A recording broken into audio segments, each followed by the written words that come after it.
Hey, it's Joshua Campbell, your knowledge broker. Even if you're not selling currently, but you're thinking about doing some home renovations, consider these 4 disastrous home improvements before making any moves.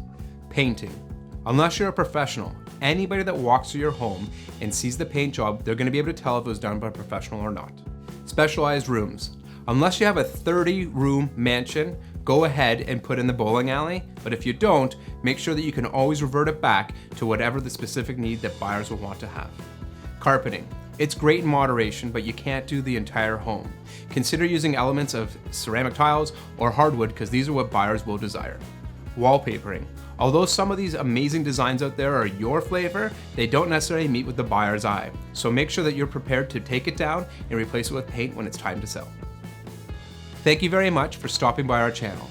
If you have any questions or if you're looking to buy or sell, go to our website and contact us today. Knowledge is power and creates experts in understanding. If you want power, hit thumbs up on this video and subscribe to our channel so you can get weekly videos from me, your knowledge broker.